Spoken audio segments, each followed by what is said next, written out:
Hello Ghana for yes, Otumfo Osietutu the second. Yes, Asantehene na ewura waba abonten ababe kasa wo dwumadie bia oye ewo ono ankasa na hemfie menhia palace. Abusua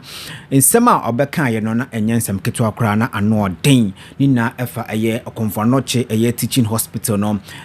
chese ehonsem ana obeka ye Kevin Taylor ababe kasa e de afasa ansem ni na program na e course so ana se dwumadie course so ewo hemfie hodom chese politicians ahemfofo ana chese eye kuma would free omoko ase ma chese bibia eye kama na abusua ye beko na yakwakutie sansem na ba meso so bedi kan emia subscribe atum no emia bo na e won like video no so na bibia enye kama ha eye inside GH. Yes abusua ni na ne se eye okonfonoche eye teaching hospital no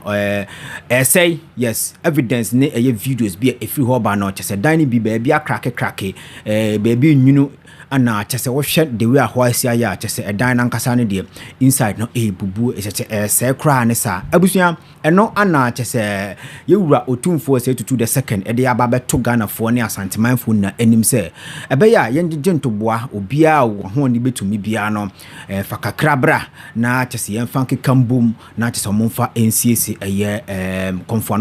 konfonoche eye teaching hospital abusua na enumu ana chese eye Ejako Mark Brown ana chese eye akrobet munina so ekwa ase omoso omoko kakasa ye Kevin Taylor so ababontin ababeche na adwen na eja wa ababeto no abusua enyasem ketwa no dem pa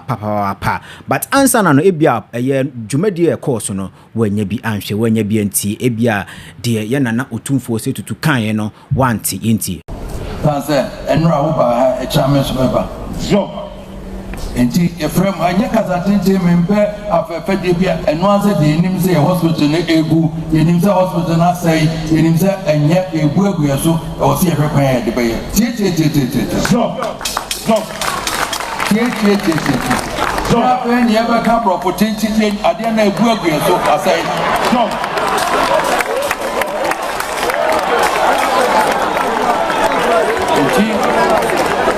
Efrem haya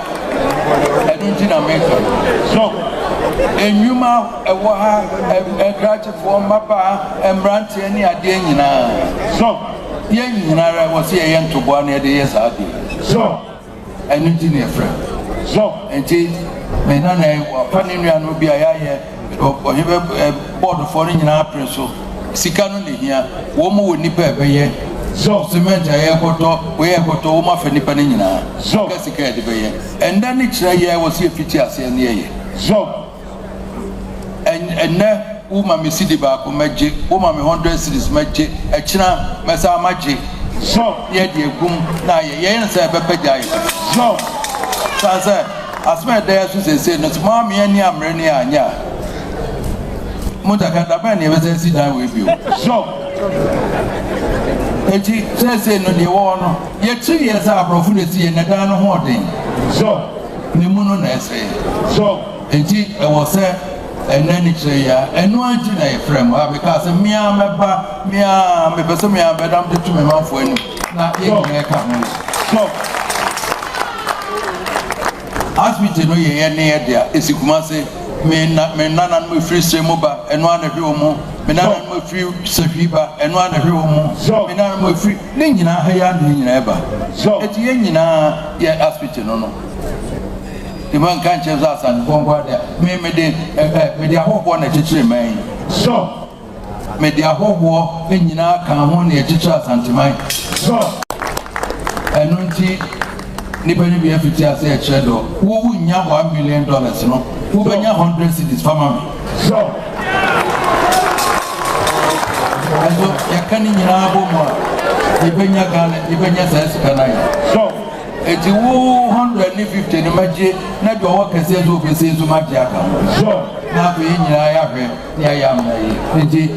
William Minister pato akra mbeka ya no mo ta ka baji diskani bi amame a nyina baji dibi MP4 nyina baji dibi amame so on patem wo edan wo ho nyina mo baji diskani bi dia breme so na me ka che mo mo nimre na mo hwa haye so asan kra ya mo dadudo so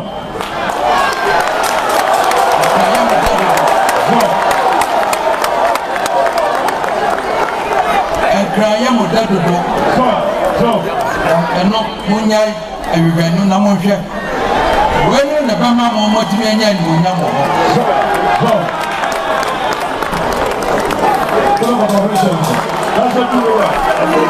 Abusua so in some way ana chese yana na otumfo say to the second chese wode eto ho edema eya Asantehene ene Ghana fo nyina say dan no say entino yenjeje entoboa timi se okasa no crampo no na ne bo fu te say hospital no omejai a chese hospital no omoma na say kra nti right now ne de ono ankasa edi anim na chese waboa amama jeje entoboa na omode ahwe hospital no SCC na bibia ayekama eho ana chese na Mama Brown akrobeto ne ayeye eja komuni na ebe kasai. Thank you very much.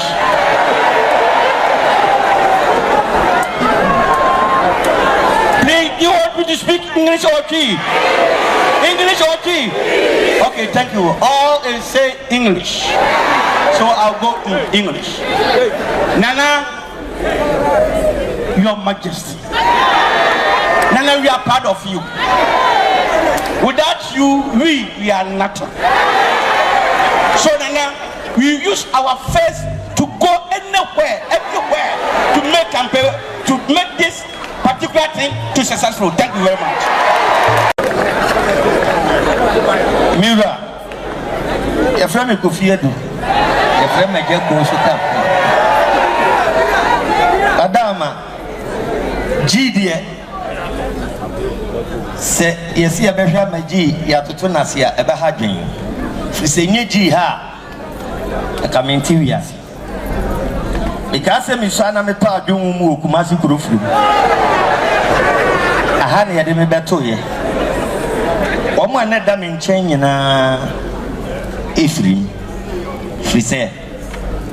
na sabre no na ni yenyan na so nyankopon adaroma oje minkwa edisi ho se bia nanka niema bi wo ho sa abre no a ka wo mo efiri mo na ntimi enfiri mo iti enei ewiase ko nanim ya panyimfo manya ni suadi hunu sei se esi ayaresa bia ya enu mpo obi da ho a etimi ma no nya enkwa yewra wadama ntaya oboma ye na Asantehene so ta yachi na ye na mabonti yetimu ye dey na nkrofo pe yasemi every day a day and night bia no menante de mabo sadwuma ye di hu dawlo na bibia etimi akoso eno achikura no bosu bibia asemi hwe bi botom na kakra wo musu a me mfa nhye kona bia me de bebre adwuma yi mu panifo na omode ato foto mu nti meso kata me woka no Nana wadaruma onana ama uswa Nana Mama Brown ene kasai said na me nua be ma be o eka no me kan si so say dwumedia ye bedie yi Nana ya ye nyina eda akiri na ye ta akiri dwumedia sika ye jeje ni sesi ano nya de beso enu babia na emom said da rubo no kwa akiri dia ebema omo akire ene wona oben ye nyina eden ati ye kan say Nana kuma wudi de se wo ba ye mfimfina hu se kapre Nana kapre no kreda wa ne aka kapre ni ho nyame amuwa ye kan ye ba ye kan Animguaseɛ ke de adeja na beba ba sedan kan Nyankopɔn se ye mu bi no wa ma ye ba bi agina inti baby a yegina na ye pese yusu sa platform no na ye ne committee na board e dadwumedia no enyansa woso na ye gya ye ho ye nipadua ye pemu de ma wo mu se da rubo bia e be kodwumedia wei e wo se ekoso e ma ebe mu no se ye billboards se ye TV commercials se ye radio commercials se e wo se ye door to door yenya ye wa ha ni ye nuamo ani ha ye nyina de ho tu ho esi ho se ye beye ebio mi amegina ha yi ye nyina ye ne companies na ye adwuma me de me wa rehye se me kwa na me ne me high sense fo kokasa omu be ba ba ye bi me kwa na me ne Bell Park fo kokasa ye beba be ye bi se wonim se high sense ya titi so say ye beba be ya manana breso aiden eso ati say who it say ye de ho asi won achi no individually companies I know me ye adwuma no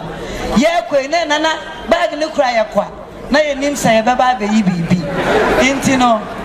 ye ko na ye no makokasa no matumi ahye mu ma na ye de aka ahoden no ho na ye nyina ye de abeta wachi so abusuan mo so omo nkyire mu anasa mo se ade o metumi aye ade aboa ne so metima bo eye adwumadi ayekoso no ho dawuro yie pa na omo ngasa mo ba no na omunim sesika bi anachi so ma bituatua ewo ho but right now ne de o metumi aye ade aboa ne se nen de chese omo abepe nkrofo ade o maba na o mabe support na omo so o mabo ho dawuro se de be nkrofo be hu se adwumadi bi sei ene ekoso ewo Asantehene komfo no che eye teaching hospital no chese ebubu ana se ya ne santi obia enya engine toboa na onfa emboa na chese omofa nsiesie de omo eka ye no abusua Kevin Taylor te ya pro se Animguaseɛ kase pa ni se Asantehene na wura ebetena se na chese waba this low na chese obesresresi kapa for komfo no che eye renovation there na chese ote ne daben ana se eye den ana chese bedu this eye level. So you ask yourself, is this the responsibility of Otufo? Konfanochi na airpro no. Any day betu bebu egu nipa so. Okọ konfanochi a wo de yare bebe fie. O baby a ema oma wo foforo omoda. Mo amoti abrochire nkwasiafo amudi matam. Nkurasefo amabetena abrochire. Mo wo a baby say na emoda. Ejimifo amabegu abrochire amaja Asante akanten so. A ye ka no krema impuntu aba Asante moa. Mugu abrochire mo wo semponche. Samu wo abrochire a edan se mu na moda. Mo na mo ye problem no. Mo amugu Germany, mugu UK, mugu US, mo amugu Europe, UDN, mo sa bogese jimifo ni bi, mo na mo ma Ghana fo bre. Intende, o hene kese ye fredo Otufo no, Otufo wiawia. Otufo adane den, wadane akwa. Adentra, ne nkofo atua eto infie nson. Hwa hospital bi esini krom. Enti atia ne kase Asante nto aba, ema mpuntua, odu jimi to wo se bete Asante. Siato metana na mekase Asante nto aba pa na mpuntua mrefia, wo se Kevin Taylor etan Asante. Ade a wo hwe na nya wotan. Na wo te abrochire te UK, na wo te Germany, ese NPPI ya Asante we de twa efuruma, wo ya jimifo. If say eto na webusuafo mo Ghana eto ye no eto na butua ye no ede ne ede ye and the Otufo Institute asem kan say eye Asantehene bia enyina kumem na ontua 200 Ghana cedis. Donate 200 Ghana cedis sorry to heal Comfort Anoche Hospital. You see ano project na heal Comfort Anoche. Otufo said to catch Asantefo say obi anyi ni bottom sika 200 Ghana ni ankeke zie ni emfanya Comfort Anoche asem we enyamo ya asem we enyamo ferie say ohini kokroko mu a ba betre sika asa pa ne nkofo abotua to echew say mo na mutua to even though motua to na ma MPP Otufo said to ntumi ntia MPP Otufo said to entumi hwe akufo-addo ni MPP nim enkasa ntia omo enka nkyerɛ mo sɛ mobɛdi mi nkɔfoɔ so ene me so no mfie nson montumi emfa bi papa bi amba fie into Otufo said to and wagye akufo-addo MPP adwuma na ɔyɛ and the Otufo said to adane eye illegal politician and underground say no technically Otufo after his people have contributed their quota through taxes, no, Otufo is basically indirectly extorting his own people. Yes, because if Otufo isn't extorting, Otufo will rather pressurize the government to build a hospital. So I see this heal Comfort Anoche hospital. No, Otufo said to do is extorting from Asantefo because if you really want this to be done, it is not through 200 Ghana. It is through the amount of taxes Sabana Jeffrey or huge amount to take care of Comfort Anoche. It today because young person be can crash MPP because when young person be catch MPP say onya hwa Asantehene and oba Asantehene a mamendi dwam wadwa okọ Asantehene a Comfort Anoche na edwiri gu no hospital na aban bi ba ye besiye eguo Otufo say tutu engina aban we so ombie oko wait afari Meba Church Hospital. Thank you, Mr. P. Thank you, Mr. S. Where Afari? 38 military hospital inside Ashanti region. It's war. And so I have for say, Yaniji 200. Abra yetia a tour in Fienson. O2 indirectly is a starting Asante 4. Because O2 na Sebio or what to me or bet Makasachra Bino. Or bet Makasachra Sante 4. So Mamma Tuma by way. If you say hospital, Ebubu, this hospital is sitting there. O2 who de bia. Otumfo ehu hospital way John Dramani Mahama ne NDC inti yam MPP for pressure emomum bie we John Mahama ne see we NDC for the Sima Asante for sebio Otumfo chiamenya problem sebio ne yare ba yebetumi na koto agene nkwa inti yatigana se siana Otumfo ka se Asante for 200 enfrom botum no Asante for se ebuso Otumfo se na yeto ne atuama MPP no de yedien Mamen chamo hospital se gua epra ende yam pese beka ho asem mamen komanim mamen chambako se wia mamen chiro hospital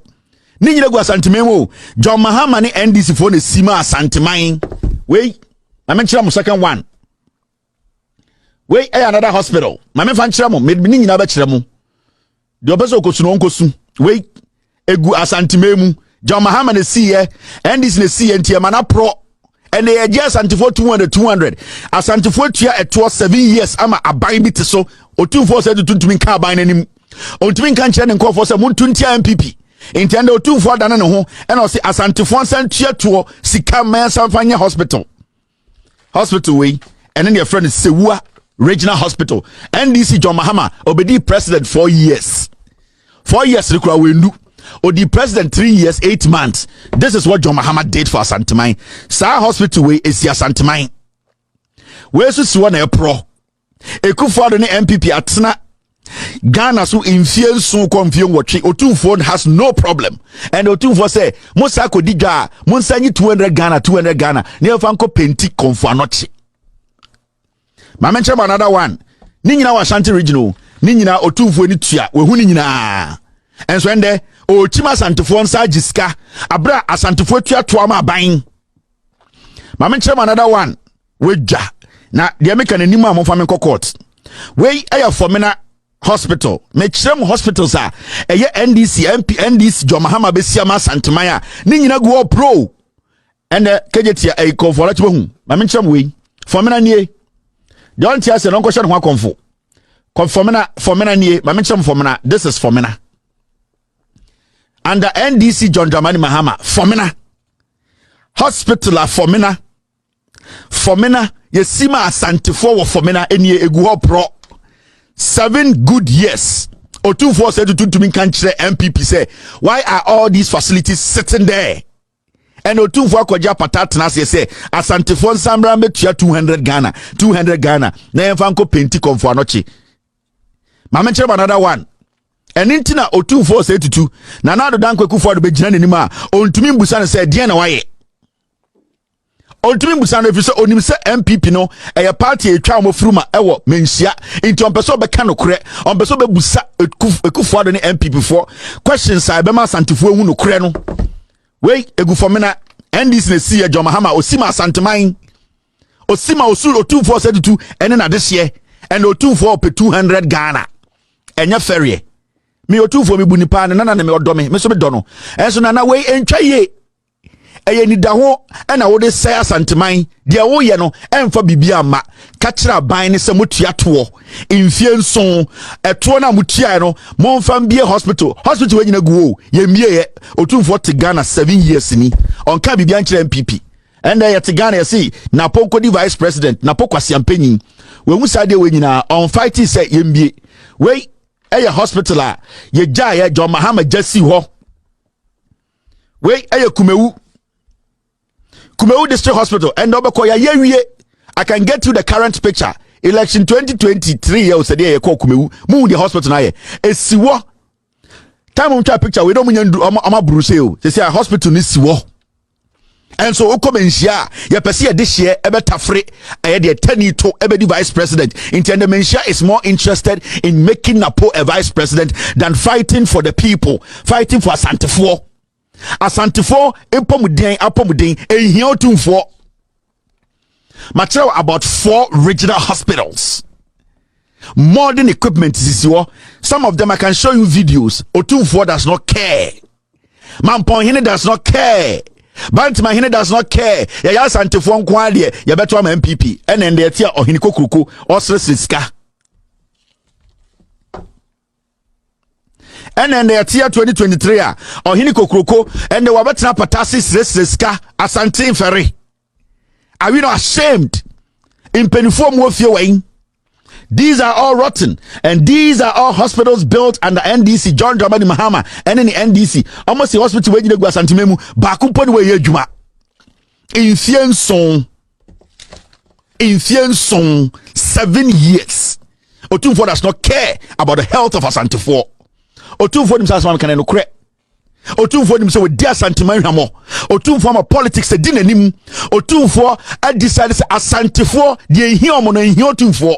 Like Asantefo apomudi hi Otumfo a and come back to the NDC MPP for more Asantememu mamon to man kofo we amaje eto Mfienson hospital na omo nyonko abesisi wo omo mbie ne keke omo ntumi mbie. We need to get something serious here. We need to get serious as a people. The comedy is too much. In sembo ha momi ankan se ne tie se ne be ya ye ne nchirima no so yeso ye ho betoye na ye te 124 to na hospital se pro na mpenifo ka che se ye ne yetua to no ye nsa metua 200 Ghana ne afanya den na to ne tua ne tua se afanya den ye tua se kwasi ampanyi fa nkofo plane ye tua se kufo kwasi ampanyi ne ba omi agimi fo no omo fa nkofo plane ye tua se ska no mo so fa ntena nkan fa ndi jantrafo na mo a mo ya hemfo amudi enim no de na mo ya amaye edie na mo kama ye edie na mo kire se mo doye ne na yesi mo hene ye na ye di mochi ene de beduru ha mo yi politicians adanse ajaye and Otumfo is more Otumfo recognizes politicians more than his own people. Otumfo bu eye politicians eken onoana ne na Asantefo ne nananom omopomudi hia no because Otumfo yare obeko UK. Otumfo yare obeba US. Otumfo does not care about Asanteman. Intende sebio Asanteman jiminti yabesa kosala ko 200 Ghana after paying all the taxes, after paying taxes for 7 years. The 200 Ghana is extortion to me, if you ask me. Ye chinchim ni pansa ye de 2 me chinchim Asantefo nsa agi 200 abra Asantefo tua omoto abra e-levy ba ya Asantefo tua abra taxes akesia ba ya Asantefo tua Asantefo mo magazine ekofo car ye de taxes to omo so omo tua ni nyina na abe afeide hospitals wona mo bia mo se yensa metua 200 Otumfo di Asanteman hwamo we na ne kan ya mo din banana nim se asma me kan no kuretrodo o hia be chia me se abrante wa kan no kura kire me ndi Otumfo atamo mi save Asanteman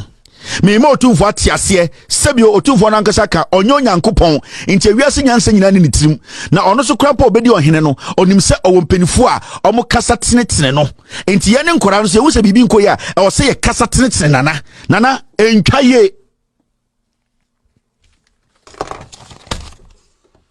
Otumfo osei tutu nanei mi bu piaw de wo ye no entwaye wagu Asanteman ni mu ase ende ohene na wonsa da wonsa yem na wo wiawia se nipa ma 200 Ghana abra ohene onkofo tua omoto na tuo no mutua na mfaso ne sen nana wako school chame weni abie chame nipa bu wiase wo buo chame wo bibia chame ede na aka sa onkofo bedi yie sa Asanteman benya bebi papa akọ ayarsabia ahwe mo ma ede na nana wo pe nende wabo apatati ase se yemetua 200 Ghana abra wo nkofo dodo mo bo adwuma omotua taxes wo wiase nyina ama wankasa wo party intende MPP bejira woni ma untumi buso mo de omaye ende de menhia ye ne se menhia is a PRO for Napo Jimmy we on meta fritani to no me vice president. Menhia is thinking about power. Menhia does not think about the people's welfare. Abusua Kevin Taylor chema concert no 7 prediasa adoso dodo chese tuo na chese Asanteman mufo